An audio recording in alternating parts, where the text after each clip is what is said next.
നമസ്കാരം. നമ്മളെയൊക്കെ സമ്പന്നരാക്കുന്നത് നല്ല കടങ്ങളാണ്, അല്ലെങ്കിൽ ഗുഡ് ഡെറ്റ് ആണെന്ന് ഞാൻ കഴിഞ്ഞൊരു വീഡിയോ പറഞ്ഞിട്ടുണ്ട്. ഈ നല്ല കടങ്ങളെയും മോശം കടങ്ങളെയും കുറിച്ച് ലോകത്തോട് ആദ്യമായി പറഞ്ഞൊരു വ്യക്തി റോബർട്ട് കിയോസാക്കി എന്നൊരു മനുഷ്യനാണ്. റിച്ച് ഡാഡ് പൂർ ഡാഡ് എന്ന പുസ്തകത്തിലാണ് പുള്ളി ഈ കാര്യങ്ങളൊക്കെ പറഞ്ഞിട്ടുള്ളത്. എന്തായാലും നമ്മളെ സമ്പന്നരാക്കുന്ന ഒരു 4 കടങ്ങളെ കുറിച്ചാണ് ഞാനിവിടെ പറയുന്നത്. ഒന്ന്, ബിസിനസ് ലോണുകൾ.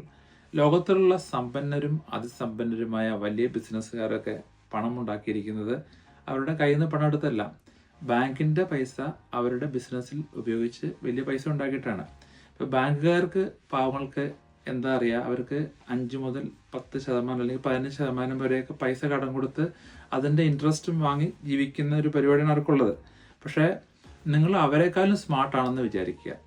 അങ്ങനെയാണെങ്കിൽ ഈ ബാങ്കിൽ നിന്ന് എടുക്കുന്ന ഒരു 10% പലിശയ്ക്കുള്ള പണം കൊണ്ട് നിങ്ങൾ 40-50% നിങ്ങൾ ലാഭം ഉണ്ടാക്കുന്നുണ്ടെങ്കിൽ നിങ്ങൾ ബാങ്കിനേക്കാൾ ഓവർ സ്മാർട്ട് അല്ലേ?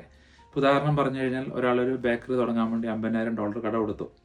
അദ്ദേഹം ആ ബേക്കറി കൊണ്ട് $1 ലക്ഷമോ അല്ലെങ്കിൽ $2 ലക്ഷം ലാഭം ഉണ്ടാക്കി കഴിഞ്ഞാൽ അങ്ങനെയാണ് സ്മാർട്ടായിട്ട് ബാങ്കിന്റെ പണം കൊണ്ട് ഇവർ പൈസ ഉണ്ടാക്കുന്നത്. അപ്പോൾ ഇതൊരു നല്ല കടമാണ്. രണ്ടാമത്തെ, ഇൻവെസ്റ്റ്മെന്റ് പ്രോപ്പർട്ടി. ഞാൻ എപ്പോഴും പറയുന്നതാണ്, ഇൻവെസ്റ്റ്മെന്റ് പ്രോപ്പർട്ടി ഒരു ടിപ്പിക്കൽ ഗുഡ് ഡെറ്റ് ആണ്. അപ്പോൾ അതിനകത്ത് വരുന്ന 2 കാര്യങ്ങൾ എന്ന് വെച്ചാൽ, റെന്റൽ ഇൻകം വരുന്നുണ്ട്, അതുപോലെ തന്നെ പ്രോപ്പർട്ടിക്ക് ഗ്രോത്തും വരുന്നുണ്ട്. അപ്പോൾ ഈ 2 രീതിയിൽ ഗ്രോത്ത് ഇവിടെ വരുന്നു. പിന്നെ മൂന്നാമത്തെ, നമ്മൾ താമസിക്കാൻ വാങ്ങുന്ന വീട്. അപ്പോൾ ഈ വീട് ടിപ്പിക്കലി താമസിക്കാൻ വാങ്ങുന്ന വീട് ഒരു ലയബിലിറ്റി, ഒരു ബാധ്യതയായിട്ടാണ് ബാങ്ക് കാണുന്നത്. പക്ഷേ ഇതെങ്ങനെ ഒരു വരുമാനം ഉണ്ടാക്കുന്ന ഒരു സ്രോതസ്സാക്കി മാറ്റാം.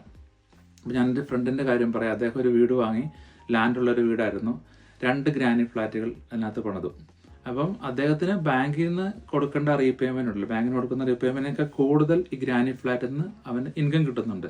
അപ്പം ഇതൊരു നല്ല കടമാക്കി അവന് മാറ്റാൻ പറ്റി.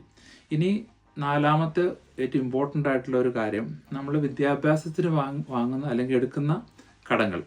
ഇപ്പം ഇപ്പോൾ ഒരാളിപ്പം ഹെൽത്ത് കെയറിൻ്റെ ഒരു കാര്യം പറഞ്ഞു കഴിഞ്ഞാൽ, ഒരാൾ നഴ്സിംഗ് പഠിക്കാൻ വേണ്ടിയിട്ട് ഒരു വലിയൊരു തുക കടമെടുത്തു. പക്ഷേ ഈ വിദ്യാഭ്യാസം കൊണ്ട് അദ്ദേഹത്തിന്റെ ഭാവി സുരക്ഷിതമാവുകയാണ്. കുറെ നല്ല, ഇപ്പോൾ വിദേശത്ത് നമ്മുടെയൊക്കെ കാര്യങ്ങൾ പറഞ്ഞു കഴിഞ്ഞാൽ പല ആളുകളും ഹെൽത്ത് കെയർ വെച്ച് വിദേശ രാജ്യത്ത് പോകുന്ന ആൾക്കാരാണ്.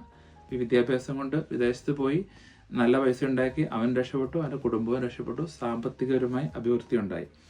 അപ്പോൾ വിദ്യാഭ്യാസത്തിന് വേണ്ടി എടുക്കുന്ന നല്ല കടങ്ങളാണ്. അതുപോലെ തന്നെ വേറൊരു കാര്യം പറയാം, ടെക്നോളജിക്ക് വേണ്ടി നമ്മൾ മുടക്കുന്ന കടങ്ങളുണ്ട്.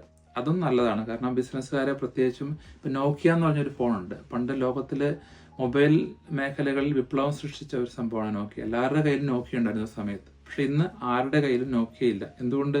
നോക്കിയ കാലത്തിനനുസരിച്ച് അവർ ടെക്നോളജി മാറ്റിയില്ല.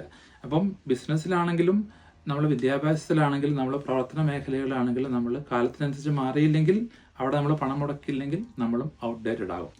ഞാനീ പറഞ്ഞ 4 കടങ്ങൾ, അത് നിങ്ങൾക്ക് വിദ്യാഭ്യാസപരമായും സാമ്പത്തികപരമായിട്ടും മുന്നേറ്റം ഉണ്ടാക്കുന്ന കാര്യങ്ങളാണ്. ഈ കാര്യങ്ങളെക്കുറിച്ച് നിങ്ങൾ പഠിച്ച് മനസ്സിലാക്കുക, സാമ്പത്തികപരമായിട്ട് മുന്നോട്ട് പോകാൻ ശ്രമിക്കുക. നന്ദി, നമസ്കാരം.